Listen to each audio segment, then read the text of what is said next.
Hey everybody. Well, it seemed quite weird to just about ready to release this video and then hear the news this morning of Brent Hinds passing, especially when I talk a lot about Brent Hinds in this video. Spoiler alert. But I don't have words and I am still in shock. I just know that the world lost a colossal, genre-defying talent who I had the pleasure of meeting a few times, and sometimes not my pleasure, if you knew him, but hilarious and very kind, yeah, sometimes a son of a bitch. But the talent is undeniable, whatever you think of him. The talent was otherworldly. I say that a lot in this video, but that's what he was. He brought another dimension. And I hate to give away too much of this video, but I mean, he wrote the best album of all time, in my opinion. I mean, hands down. I wanted to acknowledge that and just say that I'm in shock, and I'm really not sure what to do with it. You know, we weren't friends or anything, but it's just weird for a muse to lose a talent that has inspired the music that has meant more to you than any other music in my whole life. I just don't know what to do with that. It's just very strange and very sad. And heart goes out to his family and to Mastodon, of course, and to West End Motel, Tom Cheshire, Being Without a Face, all his bands, to Atlanta, to Little 5 Points, to Star Bar, to 529, to all the great venues across the nation, but especially Atlanta, to a scene that everybody knew him.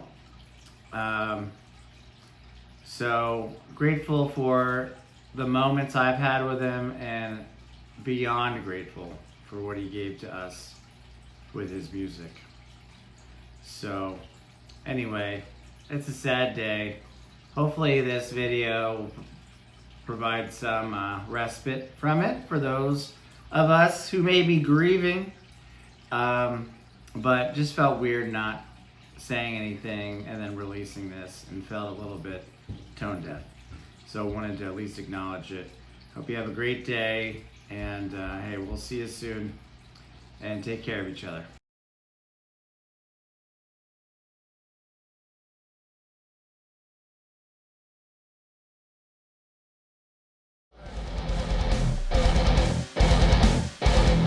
Hey everybody, welcome to Jesse's Top 10 Heavy Metal Albums of all time. You excited? What is the criteria? Well, criteria is, do I like it?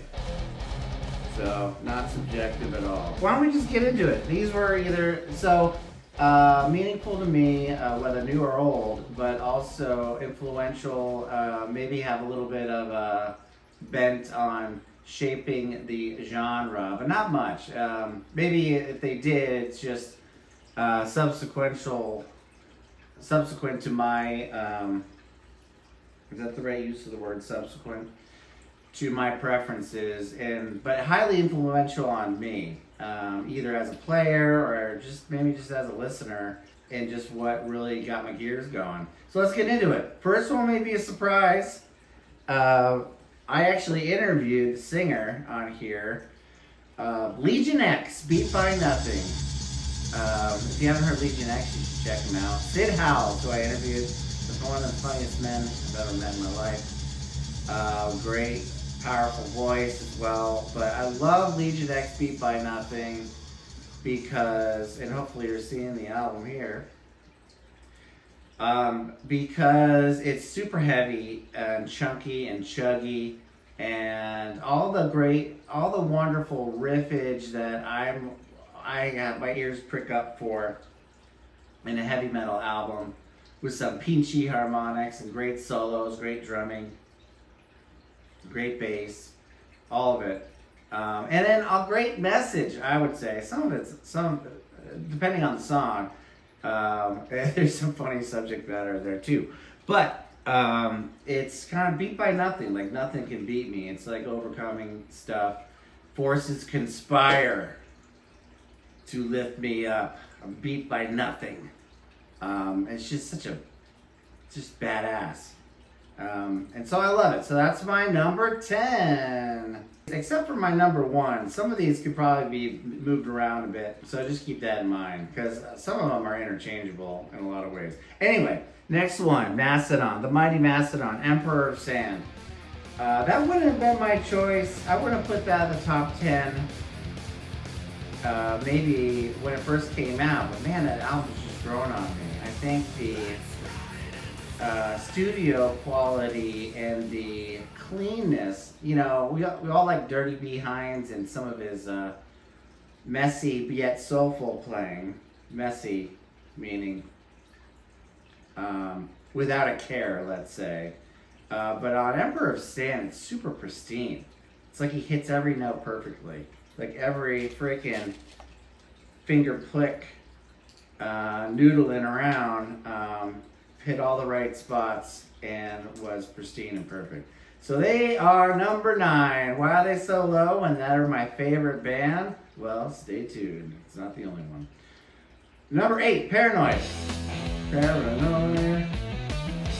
Recently talked about this in my Substack, but I used to Paranoid, man, when you're just getting into music, as I was, well, let's say the heavy stuff, junior high or whatever, all those songs hit instantly. They're all catchy. They all just grip you. It was definitely not something that you had to listen to a few times to understand it. It was just like, bam, it's there. And so this is one I would say, and also because Ozzy, rest in peace, had such a huge impact on heavy metal. You could say there's no heavy metal without Black Sabbath, but there may not even be heavy metal without this album. But also, I listen to it all the time, beat it to death. And so they're my number 8. Number 7. Oh, I love this one. Lights, Camera, Revolution. By Suicidal Tendencies. Such a great album. So much, there's like funkiness on it. Give me some bass. How about some more bass? I really love that bass in there. From that song, Send Me Your Money. Some great message to, the televangelists, which were pretty snaky, as they still are sometimes, but especially back in the 80s, early 90s. But I love that song, Alone. I think this was junior high, early high school. I was really into this album, and it was such a companion. Really helped me feel like I wasn't alone with, all the drama and all the emotional stuff you go through back then. I thought he just nailed it in talking about it. Having parents understand you and all that kind of stuff. So good. And also Give It Revolution. If you haven't listened to Give It Revolution in a while, amazing song. Timely song. Stands the test of time. I listen to it all the time now. In fact, it's one of the songs I want to play. I'm turning 50 soon. And my present to myself is get some guys together and play a show. And that's one of the songs we're going to play because it's so good. And the riffage is so good. Mike Muir, all that stuff. Okay, but that's my number 7. Lights, Camera, Revolution. So, number 6, Ride the Lightning. Another powerful album for me. Oh my gosh. And many, many, many millions of people, I'm sure. Fade to Black, such a great song. And then For Whom the Bell Tolls, such a classic. We're playing, that's another song I want to play that I'm learning again, For Whom the Bell Tolls, and play this at that party. As well as Escape. Funny thing about the song Escape on that record, James Hetfield, they told Metallica they needed one more song that was radio friendly, and they wrote Escape very quickly. James Hetfield hated it. They wanted him to write a song that would get airplay, and it didn't get any airplay. But I love that song. But I think they only played it once live, and James Hetfield never played it ever again. They didn't want to play it ever again. So to my knowledge, they never did. But we added that to the set list too, because I love it. And it is catchy. The chorus is so great. Out for my own, how to be free. You can tell that I've been practicing singing lately because my voice is going out. But what a classic album. Creeping Death. Oh, that was another one that I was going to put on the set list for this party, but man, I'm practicing it and getting carpal tunnel syndrome because it's so fast, and I would be embarrassed to play it alternate picking. You got to do the down picks on those. So anyway, I love that album. That album maybe should be higher up on this list as much as I listen to it, and as much as I listen to it now. Kind of rediscovered it actually lately, and just think it's great. All right, moving on to number 5. Pantera, Vulgar Display of Power. Now, people may argue, well, why not Cowboys from Hell? Also a great album, but I like some songs on Cowboys from Hell, but I just love Vulgar Display of Power much better. Effing Hostile, come on. I mean, talk about getting your angst out. Talk about a release valve when you're in high school and angry at everything. Vulgar Display of Power was just hit the spot, man. And those riffs, Dimebag Darrell and the solos, it's so clean and crunchy, and oh man, beautiful piece of work. And if you're seeing the album there, which I think you are, that's funny, that album cover, I guess that guy literally got punched like 1,000 times to make that album cover, to get it just right. That sounds painful, but well worth it in my opinion. A New Level. Man, talk about like kind of get yourself built up to go tackle something that you've been anxious about. Oh, everything you wanted heavy metal to be back then. Fast, crunchy, and even some little ballads there. This Love. Oh, good stuff. All right, and then another band, which you'll see 2 of on here. I only did that with Mastodon and this band, Megadeth. Megadeth, I can't talk enough about how good their stuff is, and how influential it was. Maybe as a musician, and maybe just as a sort of thoughtful listener. But the number four is Peace Sells, But Who's Buying? How could that not be on a top 10 list? Yeah, I almost didn't do it because I thought I would only have one of all the bands that I like. But Megadeth, man, Peace Sells, But Who's Buying? I mean, I remember listening to that the first time and being scared.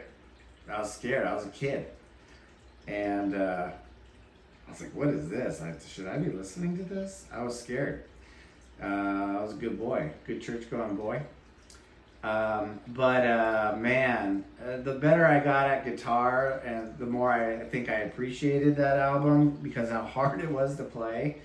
The riffs are just insane. They're from another world. Dave Mustaine, whatever you think of him, and wherever you think Megadeth went with their, I guess it's their farewell tour, but that album has some of the most creative riffs, genre-defying, I would say. but still heavy. I mean, they say Dave Mustaine is God. Everybody's got signs up at concerts that say that because of that. And I mean, not to mention his solos. His solos are great. Chris Poland, though, also otherworldly. We'll get to Marty Friedman in a few. Wink, wink. But just a solid record. I love every song on that. Black Friday and Good Morning Black Friday. And then Peace Sells, of course, with that iconic bass line. What do you mean I don't believe in God? Talk to him every day. You know, funny. Dave Mustaine's funny. So anyway, that's number 4. And it's great. But let's keep moving on. I could go on and on about them, and I'll say more about them in a minute. Number 3. Seasons in the Abyss, Slayer. Now, this I'm sure will be very controversial to some listening. Why not Rain and Blood? Why not South of Heaven? Well, I love those too. And they could very well deserve to be on this list as well. But Seasons in the Abyss was so polished, yet still did not compromise heaviness, hardcoreness, evilness, despite its studio pristineness.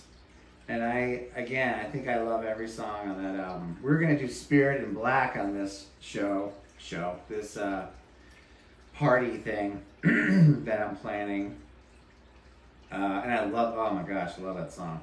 I don't know how I can play and sing that song though.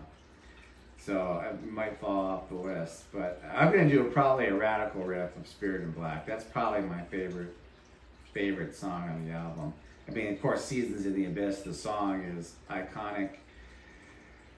And catchy, you know? And I remember seeing that video on Headbangers Ball late at night. Oh, it gave me so much joy and so much excitement when that video came on. It was just so cool. They're in Egypt, black and white. Dave Lombardo destroying the drums. All the crazy, evil soloing from Jeff Hanneman and Kerry King. I love Tom Arai's vocals. If you saw Slayer at the Back to the Beginning, man, that guy still got it. Man, I can't believe it. The pipes on him, and he's got to be approaching 70 at this point. Ay. So good. War Ensemble, get out of here. Dead Skin Mask, Skeletons of Society. So many just great riffs. I think that's their opus. That's the creme de la creme. Yes, I love Rain and Blood. Yes, I love South of Heaven, all that stuff. But, oh man, Seasons in the Abyss. So good. I remember my mom bought me that album for Christmas. How cool is she? Anyway, I remember opening it and just being so excited. And it did not disappoint. So I love it. All right, back to Megadeth for number 2. Rust in Peace. Come on. I mean, come on. Seriously? Holy Wars, Hangar 18. But I can't even listen to those songs anymore because I listened to them so much growing up. I just beat them to death. But I still listen to Five Magics, Lucretia, Poison Was the Cure. Put on Poison Was the Cure for a minute. What the heck is Dave Mustaine playing? Seriously. What is he playing? That's insanity. I don't know how he does that. I don't know how he does that and he sings. I don't know how my buddy Chaz Leon does it in Woke Up Dead, Megadeth Tribute Band, and Kings of Thrash. And they're going to be on tour soon. But rust in peace. So I wrote about this recently, but Rust in Peace and Paranoid. I listened to those 2 albums one summer when I was busy painting a house. And the day went by so fast. And I just listened to them over and over. I remember Rust in Peace was like a bootleg I got in Vietnam when I was traveling with my dad. So it was a gray tape with blue stickers on it. It's funny. And then Paranoid. So those two got beat to death that summer. I'll always remember that summer. But I mean, Marty Friedman. You got to talk about him for a second. I've always said this, but I love that Rust in Peace has kind of like an alien theme, like Area 51 or whatever. If you look at the cover, which is right there, right? Because Marty Friedman's an alien. You know, whatever he is channeling, he is aligned to it, and it comes from outer space. That's what I'm saying. And Marty Friedman, I think he's the only guitarist that I am such a fan of that even despite my greatest efforts, I can't do it. Even if heads down, really focused, I'm like, I'm gonna get this solo this time, practicing. Little bits here and there maybe, but I don't have that antenna. I'm not tuned into outer space. I mean, the big one is Tornado of Souls. I mean, probably the most iconic heavy metal solo of all time, right? I mean, isn't it? Hangar 18. Those solos are insane. Lately, I'm kind of getting into listening to those solos without the track and just listening to them raw. Insanity. Oh, it's so good. I don't know how a song can be so creative and so good. That's kind of like where you want to get in the Venn diagram. Super original. Super like, you have no frame of reference, but somehow love it immediately. That's Marty Friedman. Here's to you, Marty. Rust in peace. And then finally, number one, which I would call not just the best heavy metal album of all time, but I would say the best album of all time. And I'm saying it for years. Crack the Sky by Mastodon. Crack the Sky. I remember the first time I listened to it, I didn't like it. Isn't that crazy? But it makes you work for it. And then you're like, wow, my brain just opened up to all these different worlds through song, lyrics, and atmospherics, and playing. Just insane. Insane. I mean, and talk about the subject matter. Rasputin, and then a quadriplegic who is astrally projected with songs like The Tsar, Ghost of Karelia. Just cool names in general. The album artwork, I want to get tattoos. There's that one circle spiral, Crack the Sky. The reason they called it Crack the Sky because of Braun's sister who committed suicide at such a young age, which is tragic, but it's so meaningful. It has one of the, I would say, the best riff of all time, which is The Last Baron. The riff towards the end of The Last Baron, which we've done on this show. Oh my gosh, so good. But just, it's so great because it's super proggy. A lot of things going on, a lot of things your brain can latch onto, and it's so exciting and to figure out where it's going to go. And then after listening to it over and over, you get it, and the hooks involved in it, but it's also heavy and thrashy at times. It's totally original. That's why I'm bringing up the subject matter. I mean, you can't, I don't know, you don't really get more original than that. I mean, who else would think of quadriplegic astral projection and then bring Rasputin in there somewhere? I mean, it's just nuts. But they tie it all together, and it's just a perfect beginning, middle, and end. Oblivion's on there. It's even catchy at times. But that, talk about an opus. And everybody agrees on that with Mastodon fans that that's their best album. It's just really hard to really stand up anything else compared to that. And that's why I say it's the best album of all time. The honorable mention, actually, I meant to put it on the list and then I forgot about it. Ghost Reveries by Opeth. Can't believe I forgot that. I might have taken out, I'm not going to say. Ghost of Perdition, Bang of the Hounds. We did Ghost of Perdition on here. There's a lot of songs I'm learning on that album that I just love playing. But I'll leave that at that. They toured with Mastodon, super proggy, heavy. I think that's their best album. Of course, people would say, hey, you know they wrote more than Ghost of Perdition, right?